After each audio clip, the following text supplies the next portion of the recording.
What's up, everybody? Welcome back to another episode of Stay Hot, or should I say Slay Hot. I'm Bladen Kirk, joined as always by my two favorite co-hosts of all time, Matthew Sponhour and Santa Claus. I'm just kidding. It's Theo Ash. We have a great episode planned for you. It's our Christmas-themed episode, so we're going to start off with our Stay Hot Shock. Then we're going to recap Week 15. As it has happened so far, we still have games for Monday and Tuesday. And then we're just going to hop into some Christmas-themed episode. We have a special Christmas sports segment, and then we're just going to banter about some Christmas stuff at the very, very end. But before we get into all that stuff, Matt, Santa, how are you guys doing today? I'm kind of feeling left out to dry here. The producers were like, why don't you guys wear some like Santa hats and I'm the only one who did it. Now I look like I have a Christmas tree behind me. I have a Christmas tree. Yeah, he moved that over there right as the episode started. I logged in here and I was the only one who was being festive. Listen, I'm just not in the Christmas spirit this year. I think I might get a visit from some ghosts. It's possible. But no, I just didn't realize this was a Christmas episode. That's my fault. I would have gone out and bought like an elf costume or something otherwise. So you all know this is Matthew Sponhour, Mr. Unprepared now. Just so we're all on the same page. All right. Okay. Sorry, no. First off, you definitely forgot to. No, you forgot to. No, you forgot to. And then you're like, you saw Theo was like fully dressed as Santa Claus. And then you're like, shit, I have to have something. And you happen to have a tree and you moved it into frame. That's because I'm always prepared. That's the difference. That's not preparation. That's luck. That's luck.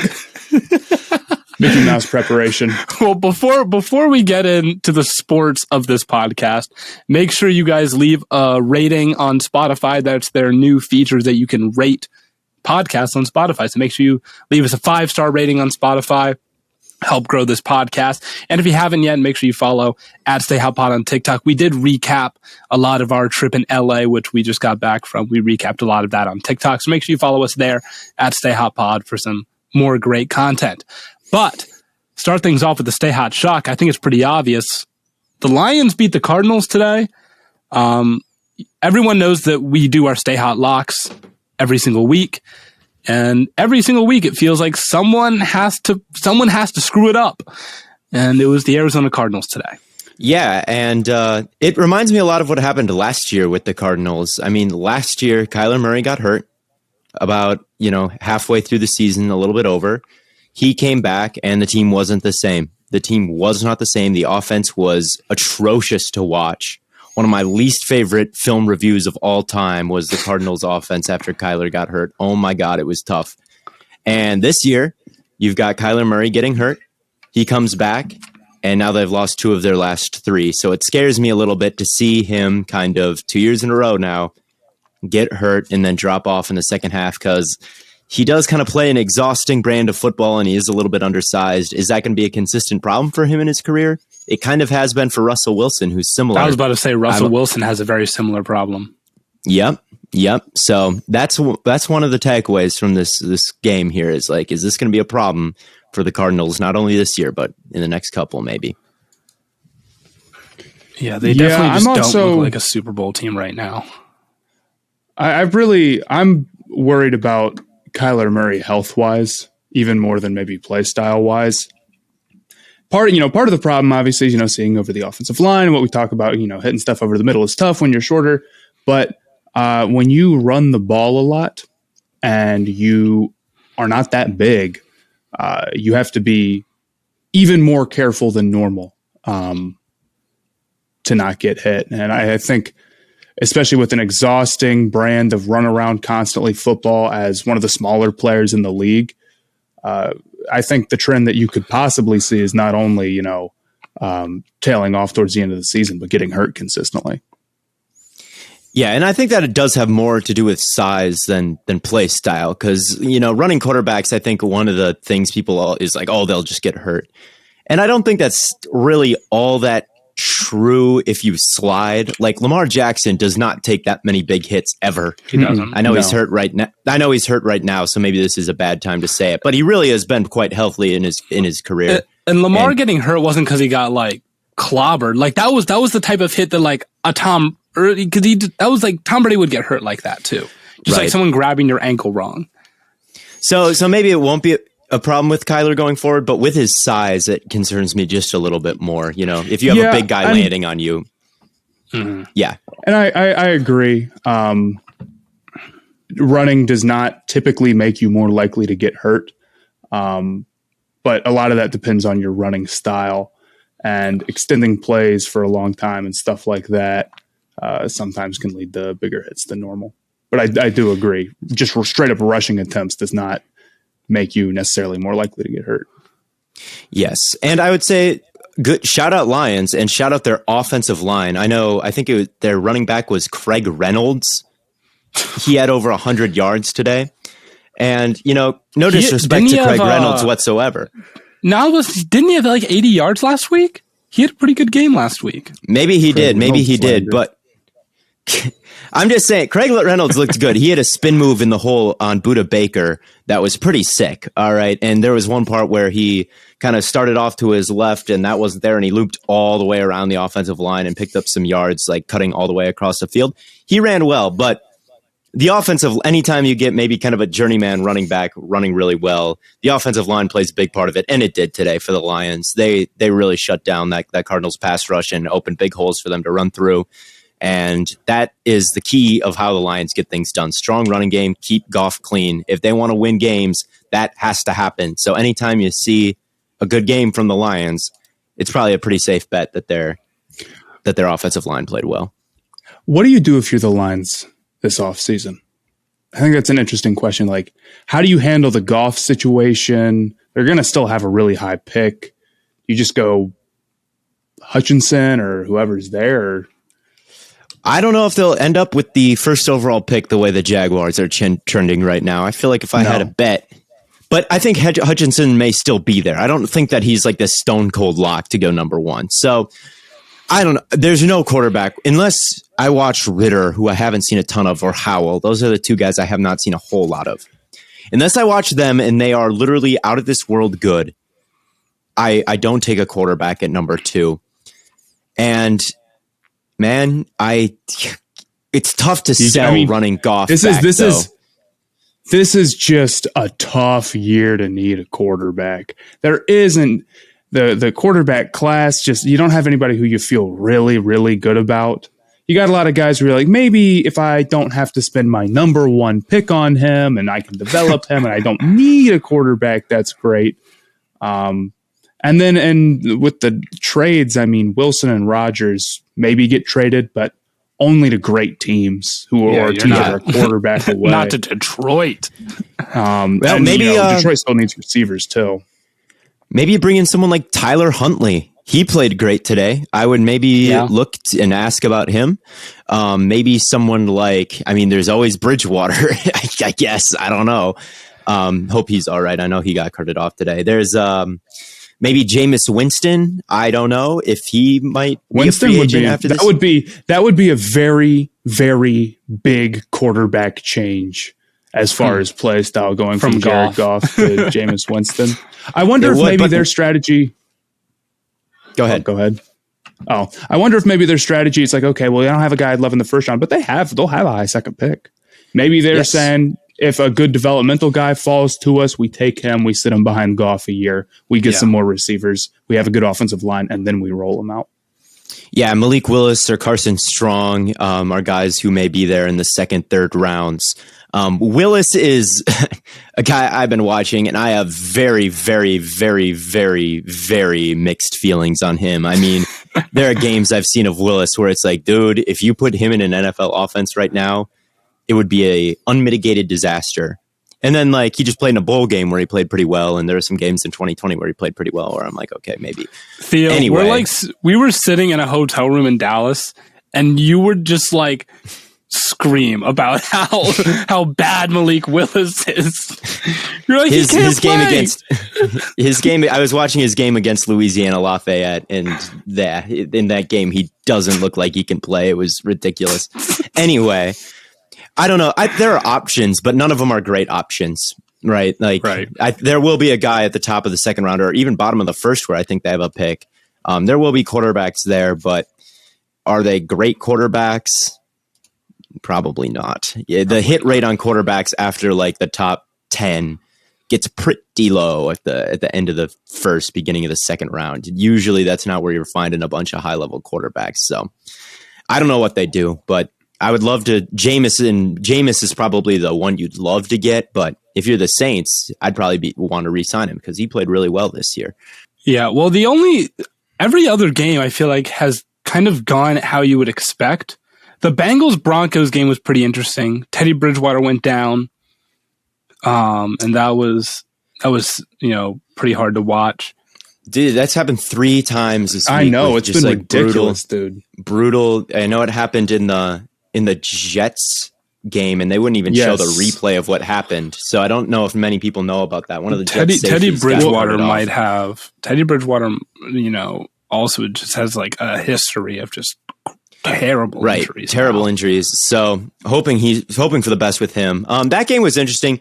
We're talking about Christmas. On the wish list of things I'd like to see is the Broncos with a good quarterback, because that defense has shut down some high-powered offenses over the past couple weeks, and today was no different, holding the Bengals. They had one coverage bust on Boyd, but outside of that, there was not much there for the Cincinnati Bengals, who have been really good on offense this season. So I would love for them to get a quarterback as well. And Carson Strong is just a Broncos quarterback, or at least an Elway quarterback. He's not there anymore. That would be fun. And yeah, funny, every time they get one of those guys, it seems to work out poorly. Paxton Lynch, Brock Osweiler, like we can do this all day. Every time they get an Elway guy, just like a 6'9", 5 million arm strength, like.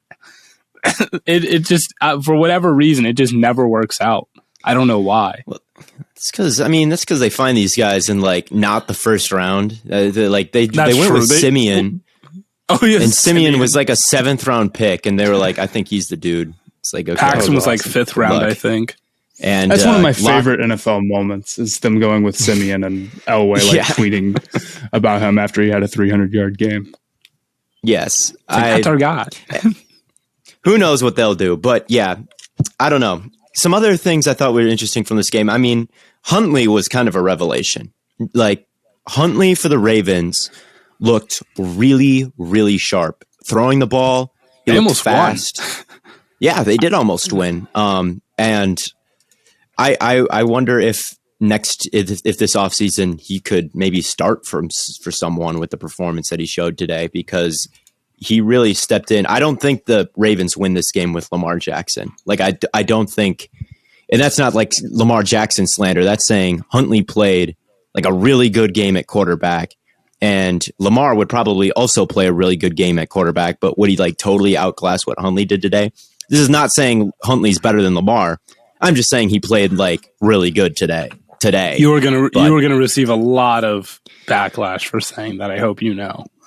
Maybe. I mean, he played really good, and I would expect Lamar to play really good. This is not Lamar slander, but like Huntley. I mean, it wasn't Huntley did have 4 touchdowns and no turnovers, and I don't know if Lamar has put up a performance like that all year.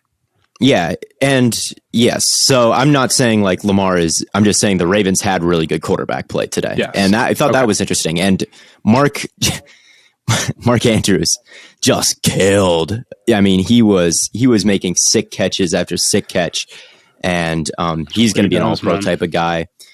And going for 2 at the end of that game. This has happened a lot in games recently. Is like, do you go for it? Do you not? I like the decision to go for 2, and you're going to have to probably put the ball in the end zone one more time in overtime to beat Rodgers.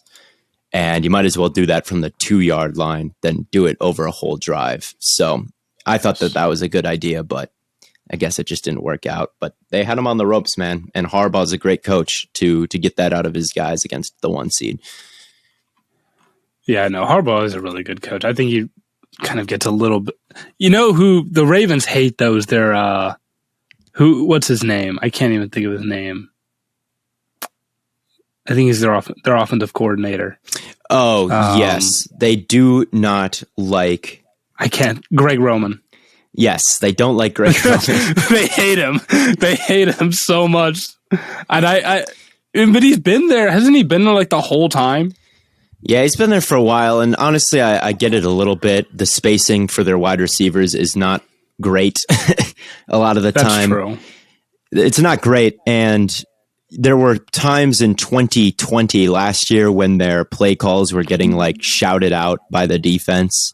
They don't run a very varied scheme with a whole lot of like, different concepts. It's kind of the same stuff a lot. So I don't necessarily think Greg Roman is the greatest, but I mean, they do end up having pretty good offenses every year, as much as there are probably bones to pick with how they do it and how much of that is maybe their Lamar Jackson quarterback. There is the extent. It doesn't matter if you know what your opponent is doing. But taking a look at the Colts and Patriots game from Saturday, because that was the only game that ended up getting played Saturday, because the Browns game, thank God, got moved. But taking a look at that game, the Colts, I feel like they just had a better game plan. I really do.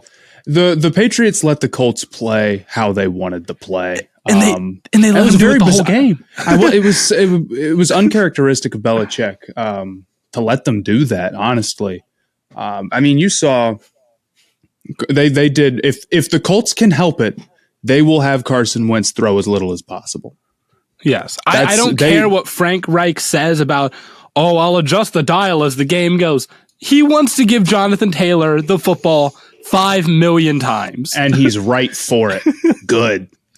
He deserves the ball. Their O-line's great. Run it behind like maybe the best guard in football every play if you can. And the first half especially, the Patriots just went like light boxes, right?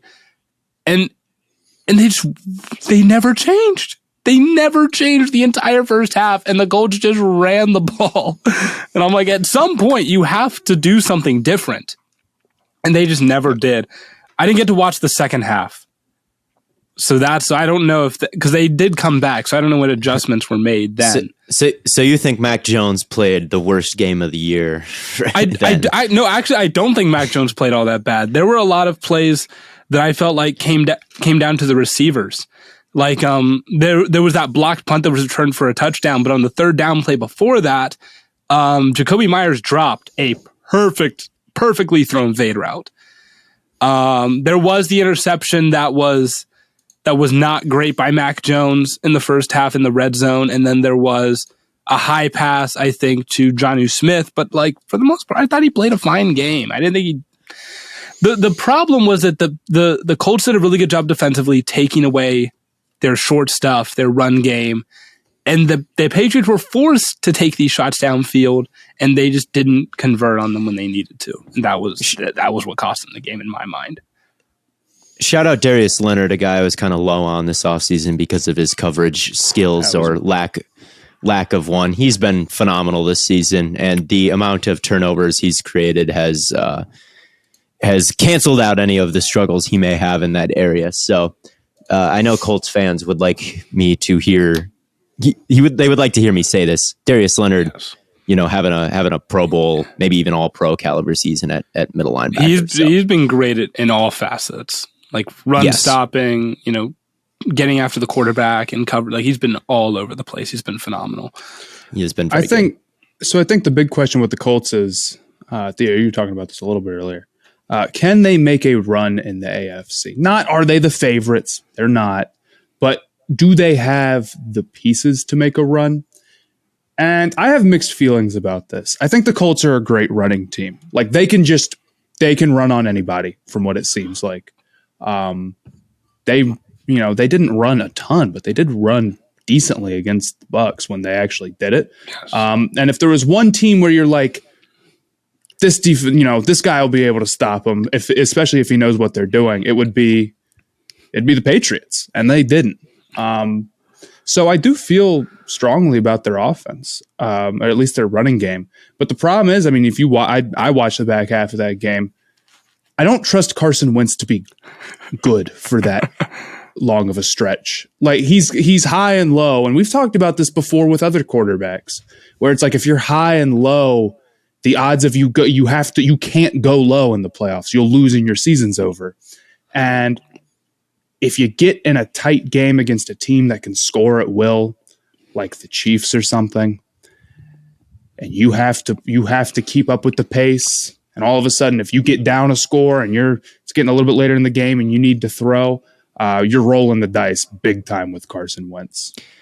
I agree, Matt. I like the Colts a lot. I love the running game. I like the pieces on the defense. Kenny Moore, really underrated secondary player. Their secondary is good.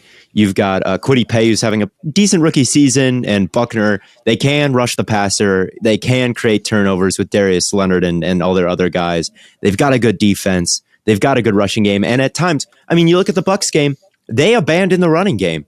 They abandoned the running game in that game, and it went all right for them. And they should have won that game if it wasn't for some bad fumble luck. And like, it is possible for them to beat anybody, I think. Like, if you can beat the Bucs, and they didn't beat the Bucs, but they can beat the Bucs. And they can beat the Chiefs, and they can beat the Patriots, and they can beat whoever you want to put in front of them. They are capable of winning those games. So I don't think it's impossible. Would it shock me? No. But at the end, I do agree where it's like you're not going to get the 1 seed most likely. I don't know if that's a possibility even. You're going to have to play to win a Super Bowl. You're going to have to win a lot of games in a row against good teams, and you can't screw up once. And yeah, Wentz is not really the guy to not screw up once. And yeah, that's where I'm, Matt. I said all that just to agree with you. Yeah, I agree. Here's my thing with the Colts, right? Carson Wentz, yes, he gives you your little hiccups from time to time. He's a bit of a concern. That defense is opportunistic as hell. That special teams is opportunistic. I mean, they've had one player, I think, have two special teams touchdowns this year, which is absolutely nuts. And I just think when you have that kind of special teams and that kind of defense, you always have a chance, even if Carson Wentz can put you in pickles. And that's what, we've seen happen in a lot of their regular season games. Yeah, Carson Wentz will, throw a dumb interception, make a dumb play, and then the defense bails him out. Then the running game bails him out. And then the special teams bails him out. Like, they have other things that make that team great outside of, Carson Wentz has been playing at a higher level than he was, last year and the year before. That's true. Maybe I'm focusing too much on the quarterback, because Carson Wentz is not just bad. It's not like you're just sitting there with a terrible quarterback. And it's just like, well, we can't possibly. It's not like Mitch.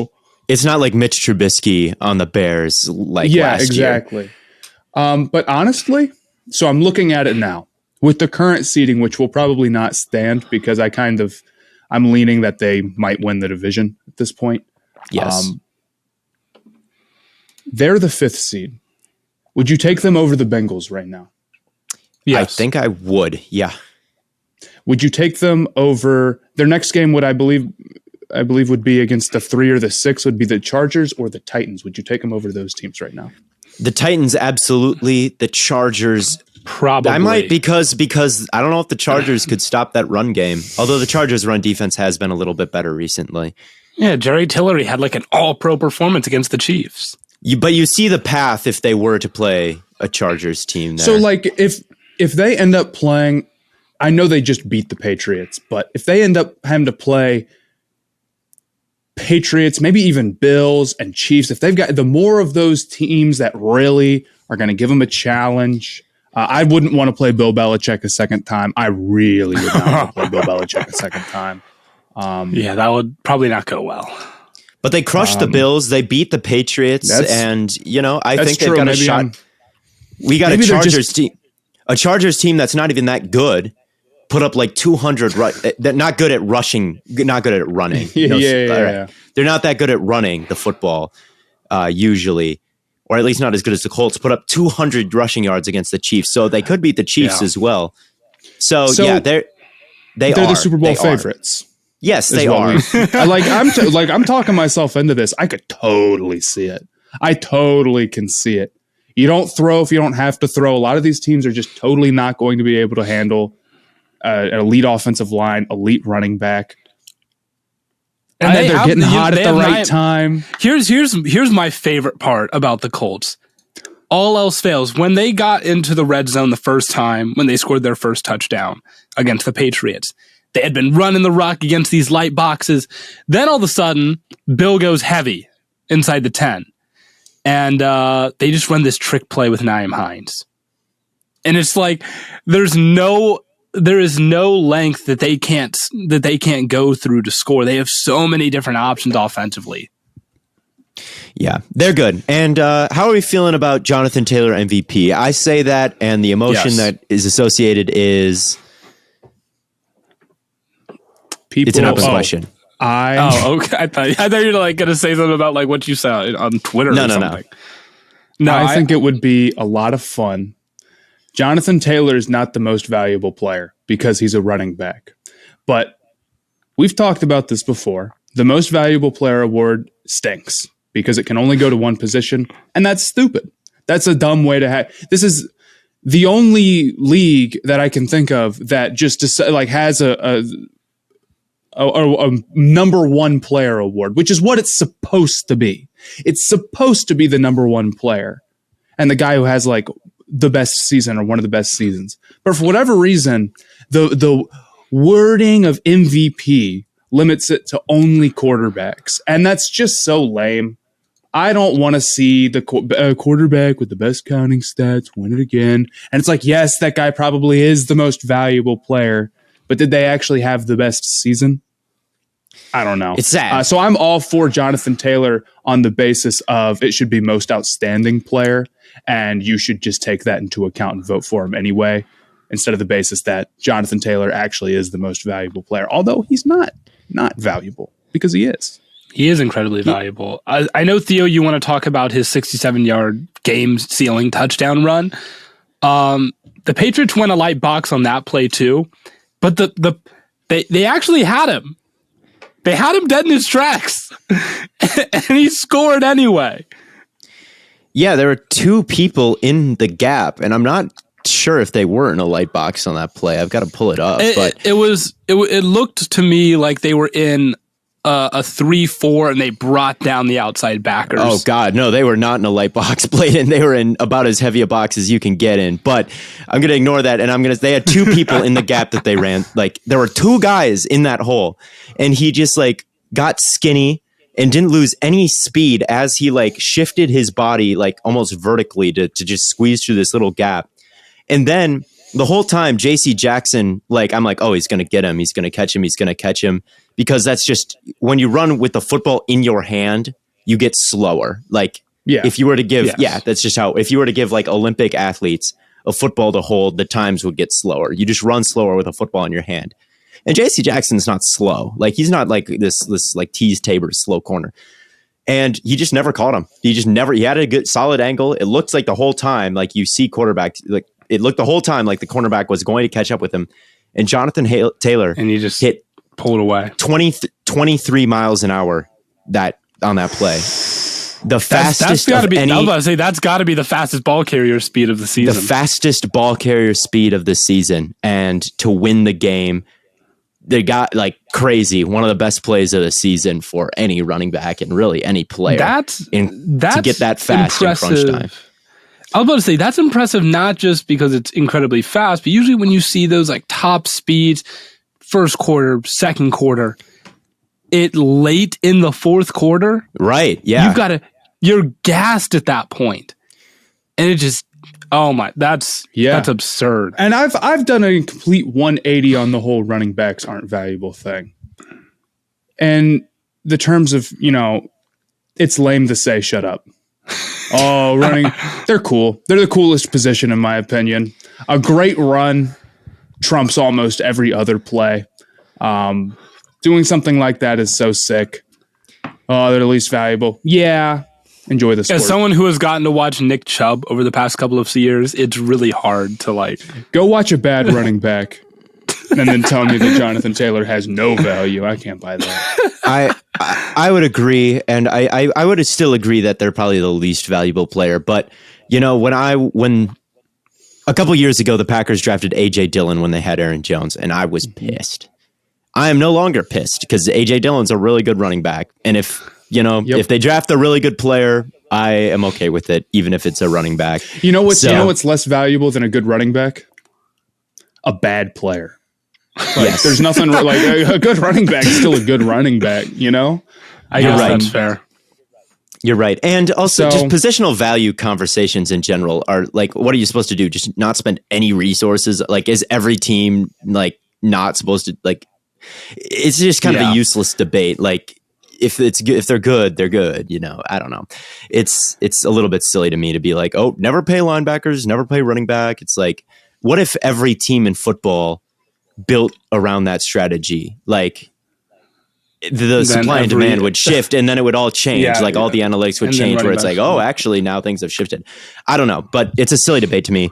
I am a Packers fan and I'm a Aaron Rodgers, fan. And I am pushing the Aaron Rodgers MVP narrative because if we're telling the truth, if they're the 1 seed right now, if Rodgers was hurt, they would be a really bad football team, I think. So when he was out, they were a really bad football team. I do not think you're wrong for that. I watched some other teams today that didn't have Aaron Rodgers, and then I watched Aaron Rodgers. And the difference is pretty big from what I can tell. Dude, it's just ridiculous how he's good automatic. And consistent he is. It's just stupid. He had a throw to MVS over the middle at the end of the first half, and MVS had not broken inside yet. The corner had inside leverage. Sometimes you'll see like timing throws where the corner is outside, so the quarterback knows like they can't possibly get there. The cornerback was inside MVS here. Like he was closer to where this ball was going to be than where MVS was. He throws it way before MVS cuts. He cuts, and it's just a perfect football, like I'll retweet it on Twitter. And that's not even counting some of the sick downfield shot that he had. I think also to Valdez-Scantling, where he hung it over the underneath defender and before the safety got there after like throwing it from the left side of the field to the right side of the field. And he hit some sick throws last week. I mean, it's just been, he tied Brett Favre for most touchdowns in Packers history. And he's done it in less games with like 110 less interceptions or something, 120, 130 less interceptions. That's funny that the Packers went from like the interception guy among great quarterbacks to like the no interception guy among great quarterbacks. I just don't think there's any player like Rodgers where I know he's going to be great. The number of just great throws he has in a single game is ridiculous. There's no other way to put it. It's like, and he's the guy, if you give him 30 seconds, you know what's going to happen at the end of the game. That's too much time. Right. We talk about the 2-point conversion. There were 42 seconds on the clock and he had a timeout. Yeah, that 2-point conversion is interesting. I wonder if that's maybe because of overtime rules. Like, what if you don't go for it and then you end up giving Rodgers 2 straight chances because he has one with 40 seconds left to get a field goal and then another? Like, that could... Yeah. I don't think you can live with that. You don't. No, you go for 2. That was the right decision. Give him one shot instead of 2. Every time I think about Aaron Rodgers, I always think back to this one game of Madden I played, because in Madden, Aaron Rodgers has this ability that gives him the fastest throwing velocity possible. And I had a drive where I was playing as the Packers, and I had 9 seconds to get into field goal range and win the game. And I threw 2 passes over the middle, and they were both 4-second plays. And with 1 second, I kicked the game-winning field goal. That's real-life Rodgers. That's real-life Rodgers. No, but like that's only Aaron Rodgers can do that. Like if Rodgers is an MVP, then how come he led a 9-second drive in Madden for me? No, but like... I think back to the Cardinals game where he pretty much did that. It was like 4th and 15. He was in the back of his own end zone, and he hit not 1, but basically 2 Hail Marys to Jeff Janis, of all people, on just like sick throws in a playoff game. And they still lost because he didn't touch the ball in overtime. But, NFL overtime rules strike again. Seems to happen to him a little bit too much for my taste. Well, but I think we could talk about another guy who probably just lost his MVP chances today. Tom Brady and the Tampa Bay Buccaneers got swept by the New Orleans Saints and shut out in this game. Happened last year too. They're Brady is 0-4 against the Saints in the regular season, but he's 1-1, or he's 1-0, I guess, in the playoffs against them. So that was a close game. Saints kind of own the Bucs. It's weird. All the defensive players for the Saints just go crazy when it's against the Tampa Bay Buccaneers for some reason. I couldn't tell you why. They play very, very good in divisional games. They kill the Panthers. I mean, they didn't, I guess, this year, but they were playing with like 2 coaches and 4 players. But there's been seasons where the Panthers have like lost 3 times to the Saints, and it's just miserable, and they have no hope every time. I remember that. But I mean, regardless of how well the Saints played, which they did play a good game defensively, Tom Brady just looked bad. I mean, he missed a lot of throws downfield. Sucks. And Tom Brady's like characteristically one of the best downfield passers in football. I mean, Evans and Godwin got hurt, and AB is out. I do think he gets a little bit of a pass. Yeah. You can get a little bit of a pass for that, I guess. But like that interception at the end of the game, awful. Right. And it wasn't even like, oh, you have to not throw an interception. It's like the last second or the last play. It was like 3.5 minutes. Just horrible interception. I don't know. It just like the Bucs overall just didn't look great. Brady had 2 turnovers, and I know this is going to sound just like a Brady slander episode. Brady's still a very, very good quarterback. He just probably lost his MVP odds, and he just didn't play a very good game at all. I think Brady still has a pretty good MVP case. I could argue, if I were to make the Brady MVP argument, which I would never do because I'm a Packers fan, but you could say how many of his picks have been drops by his wide receivers, and I'm willing to bet he's still the most efficient quarterback if you were to look at like DVOA, and you look at his counting stats, they're all crazy high, and I'm sure his PFF grade is still going to be number 1 after this. So it's probably still not ruined. Maybe not ruined. Rodgers has not been getting any hype for MVP this whole year from like the national media. Like I haven't seen it if it's happening. So I think Brady still has a very good chance to win MVP. And honestly, it's not a horrible pick because of all the things I laid out for MVP if it does happen. I also have $20 on it, and I would win like 180 if it happens. Wait. You would never push a Brady MVP narrative as a Packers fan, but you bet on it? I bet on it. Of course I did. The MVP is like it has a lot to do with narratives. Not entirely, but a lot. Do you feel like the more you push it, the better your odds are of winning? Yes. The more I push, we have the power to push narratives with our followings on TikTok. And if we really got a good Rodgers narrative going and got the case out there, or a good Brady narrative going and we got that case out there, it would trickle through sports dialogue, and it would sway human beings, which are the voters. You know, it's not a statistical thing, it's the human thing. So narratives help a lot. But I'm pushing a Rodgers narrative, but I could see a Brady narrative still getting pushed, and there's been a Brady narrative pushed all year. That's like the number 1 guy I've seen. I was pushing it for a little bit, but I'm done now. Jonathan Taylor or bust. I've seen a Jonathan Taylor narrative get pushed a little bit after that game-winning thing, and so be it. Not every narrative is a horrible narrative either. The word narrative is like, it's always bad. Some narratives are okay. Some narratives are fair. Some narratives are fair. You know, when I think about the playoff picture as a whole right now, I think about, man, who do I want to see go to the Super Bowl? And I promised you guys that for this segment, I would not say that I want to see the Browns go to the Super Bowl for Christmas. That's the segment that we're doing. What you... Yeah, we're gonna transition. I was trying to be creative with my transitions. As you can see, I'm very, very good at it. So we're doing All I Want for Christmas, Sports Edition. I made a promise in the group chat that I wouldn't say I want to see a Browns Super Bowl win. Theo, you said earlier that you want to see the Broncos with a good quarterback. Are you sticking with that, or do you have... I'll stick with that, but I've got some other stuff to talk about. So basically the game is we're just going to talk about things we're wishing for and things we would like to see. Broncos with a good quarterback is one, but I have plenty of others. I'm going to avoid the obvious Packers good like thing. I'm going to try to keep it a little bit outside the box. That's what I'm saying. I'm like, maybe I shouldn't just say Browns Super Bowl. That's the obvious choice for me, isn't it? Yes. Matt, what do you want for Christmas?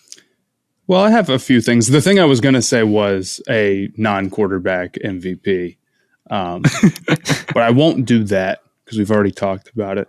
So I'll say that very specifically, I would like the Browns-Packers Christmas game to be a tie. I think that would be... Look, if the Packers win, Theo, you're going to brag. If the Browns win, Bladen, you're going to brag. If it's a tie, I'm bragging. That's my stake in this game. If it's a tie, I win. All Matt wants for Christmas is a tie. And you know what? At this point, I feel like it might happen. Just because you say that. I think the odds of it are like nothing, but it's probably like 0.2%, like every other game. I mean, outside of that, I could give you guys the usual. I wish Myles Turner was on the Hornets. Please, I need it. That's more of a physical gift as well, like a present. Or another one. I won't even just say Cincinnati wins their big game because that's too simple. I wish that Sauce Gardner would be the consensus cornerback one. I literally do not know what more he could possibly do. I've seen multiple mock drafts with him outside of the top 10. I'm not saying he. I've seen multiple mock drafts with him as cornerback 3. There is literally no possible way. There is just no way. So he would have to like hold on everything. Like if he never gets targeted, which I noticed that in the Houston game where I'm like, is he hurt? And then I saw him like in the background. I was like, oh, there he is. Like, yes, he never gets mentioned on the broadcast. So unless he's just like holding every play, and I feel like that's not sustainable. That's the only like possible thing I could possibly see. I can't remember a single time he got called for holding this year. So he's perfect. He's the perfect. I don't think he's perfect. I'd say that maybe his long speed is just a hair. He's not like a 4-3 corner or something. That was maybe Surtain's he needs to thing. put on a little bit of weight. Although he has put on a lot of weight since he started playing at Cincinnati, but he's completely ridiculously locked. It's also probably doesn't help that he plays for a group of 5 school, but he plays well when he plays good wide receivers. It never bothers him.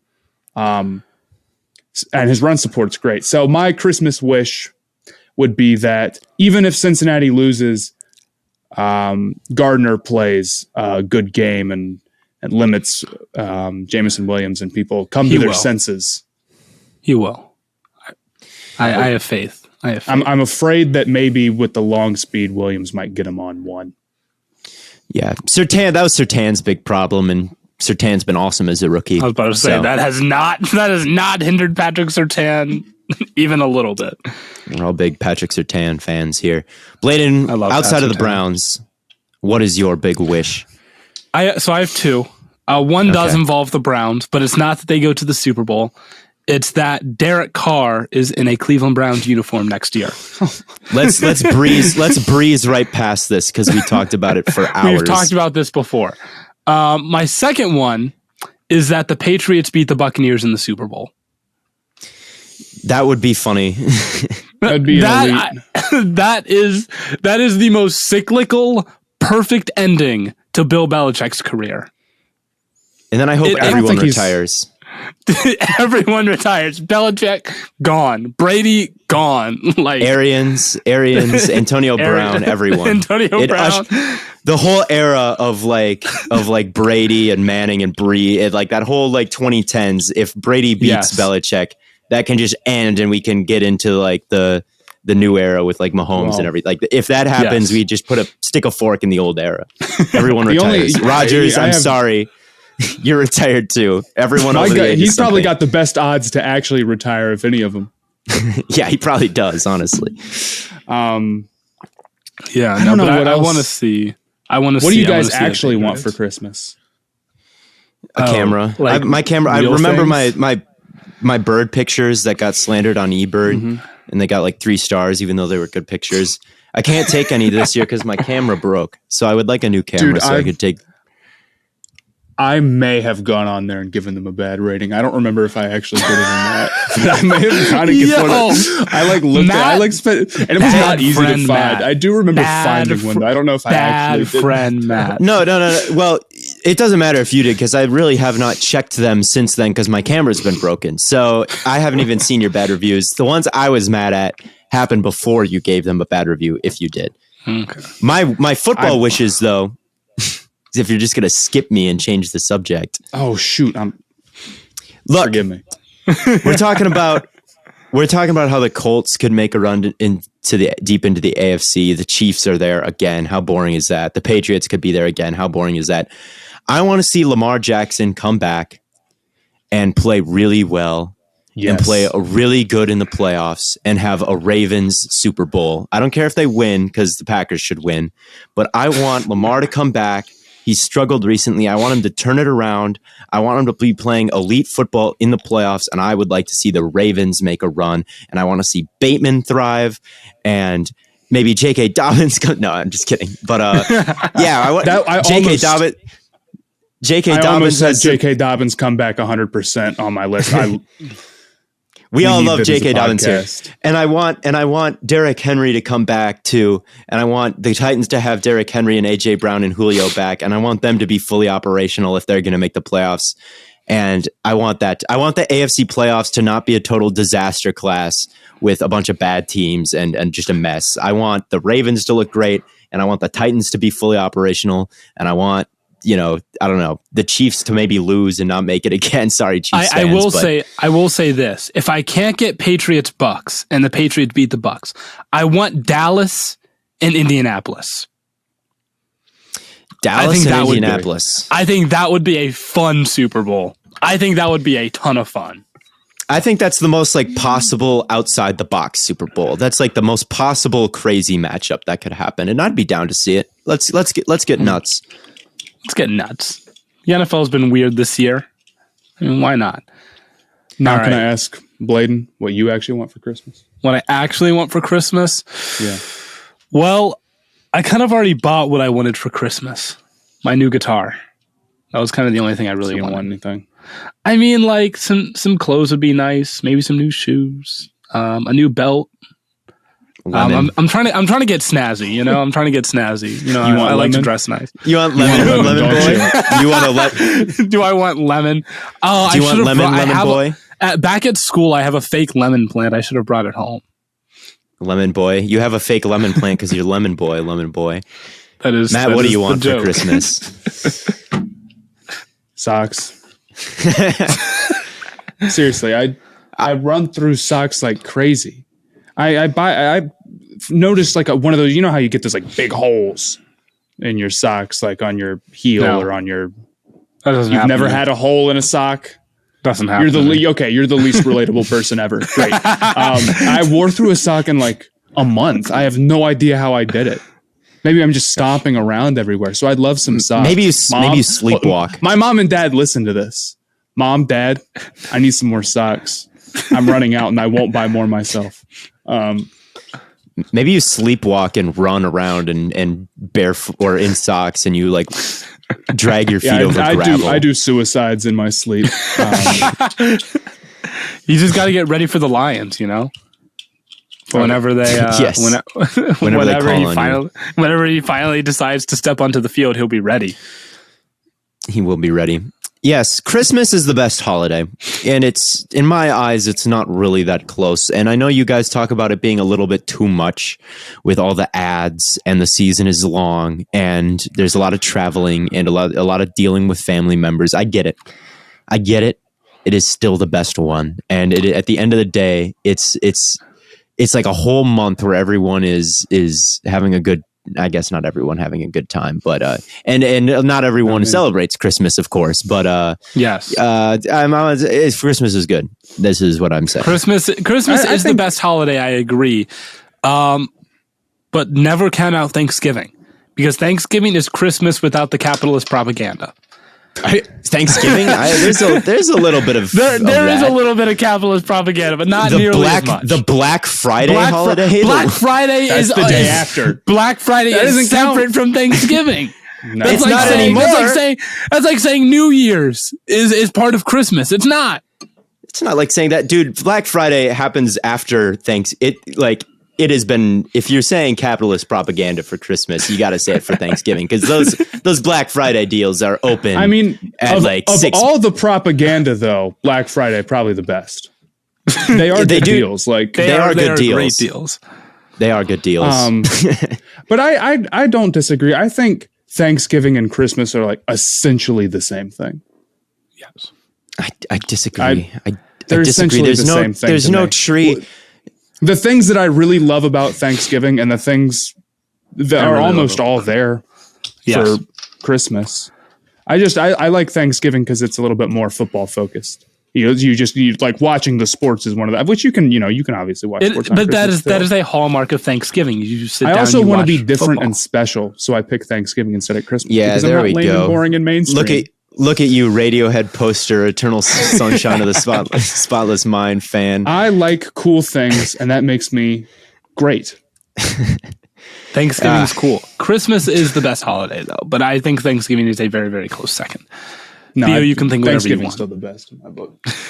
What? I said you can think whatever you want about Christmas being by far and away the best holiday. It's great and it's the best, but it's not absurd. Did we have anything else we wanted to hit? I had something. What do you want to hit? What is? Oh, can I ask you guys a trivia question? A trivia Yes. question? Is there anything wrong with a trivia question? Okay, No, so go Cooper for it. Kupp is on pace.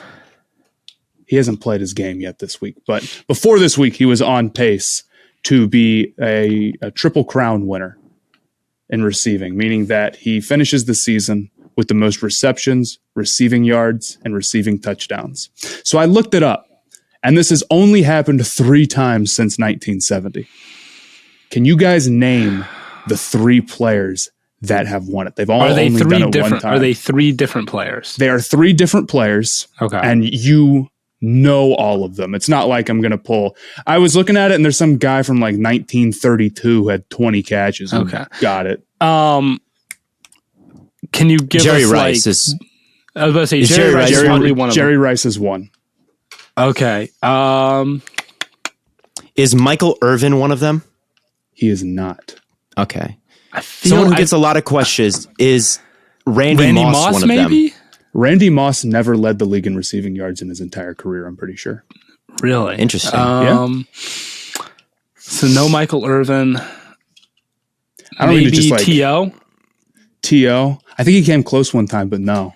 It's two guys who are legends, but it's a little bit outside of the box. Outside of the box Did Lance Allworth do it? He maybe. When did he play? He played for the Chargers in like the 1970s, I believe.